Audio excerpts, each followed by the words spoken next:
કેમ છો મારા વાલા દર્શક મિત્રો? તો આપ સૌને બધાએ ઘર ટૂર બતાવો. હું તમને આજ બાપાનું જે ભવ્ય રસોડું છે એનું ટૂર અપાવીશ. તો પહેલાં તો આપણે અહીંયા જે બકાલું મૂકે છે ને એનું તમને દેખાડું. જુઓ, અહીંયા બટેટા છે, અને જ્યારે કેવો પ્રસંગ હોય ને ત્યારે આ બધું બટેટાથી ને બધા બકાલાથી ભર્યું હોય, જાણે તમે એમ થાય કે હેડમાં આવી ગયા. અને અહીંયા બને છે રોટલા. અને આપણે ચાલો ઉપર જઈએ. આ છે 2 કોઠા રૂમ, જેની અંદર લાડવાની એની પ્રસાદી મૂકવામાં આવે છે. અહીંયા મોરસ પડી હોય છે, અને અહીંયા બાજરાનો લોટ, અને અહીંયા છાણાનો લોટ. આ વિશાળ બગદાણાનું ભવ્ય રસોડું જુઓ. અને આ જગ્યાએ આ મશીનમાં ગાંઠિયાનો લોટ બાંધવામાં આવે છે આ મશીનની અંદર, અને આ જગ્યાએ ગાંઠિયા પડે છે. તો મિત્રો, વિડીયો સારો લાગે ને તો આપણી ચેનલને સબસ્ક્રાઈબ ને શેર જરૂર કરજો, અને પૂરો વિડીયો જોઈજો. અને જ્યારે લાડવાનો ભૂકો કરીને મૂકવામાં આવે ને તો આ ટબમાં સાહણી બનાવવામાં આવે છે. સાહણી જે લાડવાની, આ છે તેલના ડબ્બા.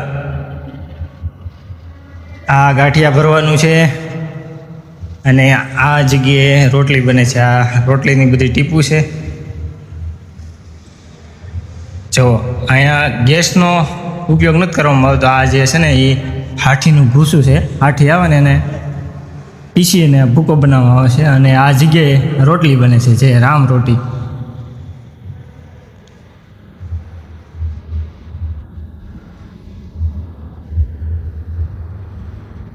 અને આ રોટલી ભરવાના ગરવા છે બધા, જો. અને આ ગુરુ પૂનમ ને એમાં હોય ને તે આ ટબમાં દાળ બનાવવામાં આવે છે. 2 ટબમાં લાખોની સંખ્યામાં જ્યારે માણસો આવે તે આ 2 ટબ વાપરવામાં આવે છે. અને આ નળ જે છે ને એ ખોલીને પછી દાળ કાઢવામાં આવે છે, કેમ કે વિશાળ ટબ છે, એટલે એમાં આપણે કાઢી તો ન દઈએ ઉપરથી, એટલે આ વાલ મૂકવામાં આવેલા છે. જો અહીંયા રોટલીનું મશીન છે, આ લોટ બાંધવાનું. જો આમાં લોટ બાંધે, અહીંયા રોટલી બને છે. તો આપણે આગળ જઈએ.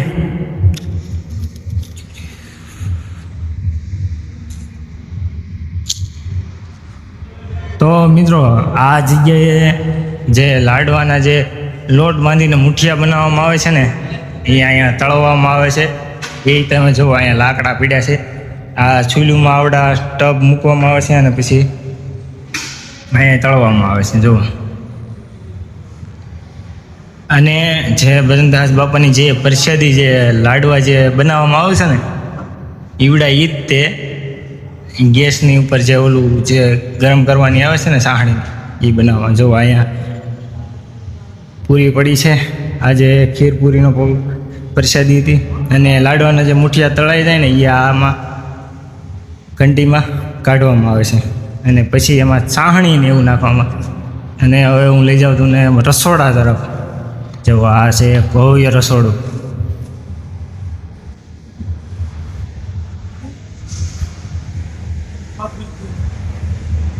જો આ વિશાળ ટબ છે. આમાં દાળ બનાવવામાં આવે છે, શાક બનાવવામાં આવે છે. અને આ ટબ છે એ નાના થોડાક ટબ છે એનાથી. એમાં દાળ શાક એ ચાલુ જે આ દિવસોમાં બનાવવામાં આની ઉપર આવે છે. અને અહીંયા પણ ગેસનો ઇસ્તેમાલ નથી થતો ઘણા વર્ષોથી. જેવો આગ અહીંથી નાખે એટલે તાપ થાય છે, ફૂકો જેવો. અને આ ભાપ માટે મૂકેલું છે, કેમ કે વરાળ આવે એ આની અંદર જાય અને બહારની તરફ નીકળી જાય છે. તો જે આ પ્રસાદી કાઢવામાં આવે છે ને એ બાજુ લઈ જાઓ તમને. સામેની તરફ જે છે ને એ વાસણ ધોવાનું છે. આ જે બધા વાસણો જે આપણે દાળ શાક ને ટબ ભરવીને એના ધોવામાં આવે છે. જવા આ જગ્યાએ દાળ શાક ને એવું કાઢીને આ ટબમાં ભરીને મૂકવામાં આવે છે. જુઓ અહીંયા પણ વાલ મૂકેલા છે. જો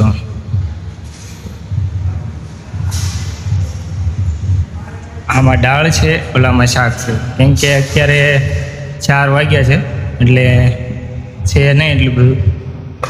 જો અહીંયા ભાત છે અને અહીંયા રેકડીઓ પડી છે.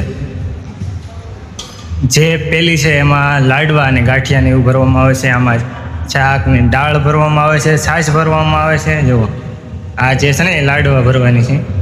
જો અને હવે તમને લઈ જાઓ ત્યાં ભોજનશાળા છે ને, ભવ્ય ભોજનશાળા ને ભવ્ય રસોડું કહેવાય ને, આ છે બાપાની ભવ્ય ભોજનશાળા. જ્યાં સુધી તમને નજર જાય ત્યાં સુધી છે. આ આવી એકની બે છે. એક ગોપાલ ગ્રામમાં છે. અને હવે તમને બાપા સીતારામના દર્શન કરાવી દો. અને વિડીયો સારો લાગ્યો તો લાઈક, શેર અને સબસ્ક્રાઈબ કરતા જજો ચેનલને. જય બદ્રીનાથ બાપા સીતારામ.